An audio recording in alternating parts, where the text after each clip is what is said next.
They're going to keep adding in those expansions anyway. It feels really weird for this game that we love that the recommendation is not to hand Square Enix any money. And yes, it does kill some of those social aspects of the game. But, you know, I think the honest to goodness only surreal true solution going forward is to see them add their sub into Game Pass and PlayStation Plus. Same thing with World of Warcraft. I think overall the ability for a single game to maintain that subscription while people could individually sub, I think essentially that's going to be kind of how the market just kind of shifts. And, you know, I would love to hear your guys' thoughts. I don't know if it will happen. I'm just saying that with WoW, if WoW goes and does that, I could see that being a catalyst. And then that solves the free trial problem, right? Because then it's like, well, you could be sub to Game Pass or you could sub directly to the game. It's up to you. Choice is yours. And then that might actually give them some more freedom to kind of play around with maybe what that sub costs. I don't know. I think bundling different subscription games into a group is the most economical and competitive going forward. I know that's not how they came into being, but I think that's going to be something I wonder if we'll see that shift happen in the next 5 years. But you're going to say something, Mike? And what's up, Cameron? With the factor of 14's free trial, yeah, you can't really do the social aspect with adding friends, do anything on the markets and whatnot. But if you also take a look at any of the other, say, free-to-play MMOs, SOTOR, another one that I used to play too is Rift. They have a free-to-play option. Oh yeah, Rift, yeah.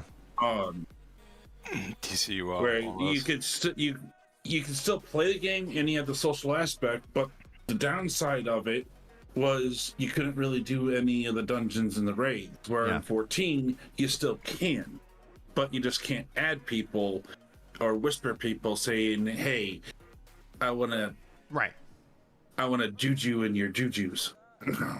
Stuff like that. Is that what you send to people in the game, or no? Is that a confession, or did somebody hurt you, Mike?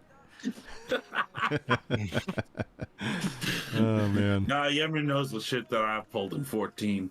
Yeah. Hey, what's up? Call me TK. Now, Naya says having console exclusives in this day and age is crazy. At least back in the PS3 era, it made sense because the consoles had different architectures. Architecture from an engineering perspective, I see us more shifting into a timed exclusive because, I mean, when you factor in cloud, guys, and I know I'll always see the anti-clouders come in here, but it's like cloud is their mass market approach, and it does solve a lot of the development issues because the architecture is literally the same. It's like, hey, I'm publishing to this profile, so it ends up normalizing a lot of that. So you get the best of PC gaming without its downsides. Because like what I do, and I'm not sponsored by GeForce Now, but if you guys check out the streams, I'm letting you guys know when I'm streaming a game through GeForce Now in the title and even on the stream and thumbnail itself, just because I think that service is truly that good.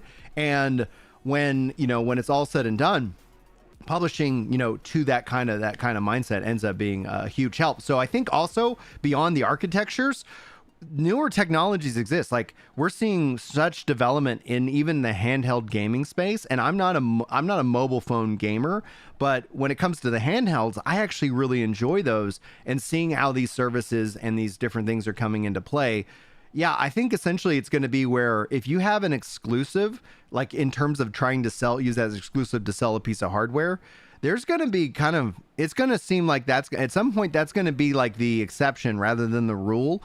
However, I do see them locking those exclusives behind their services. So I do see an age where you have a PlayStation app on your TV. Same thing with your Xbox app, maybe even someday a Nintendo app where you just fire up that service and you have your games and or whatever kind of collection of games that they want to give you.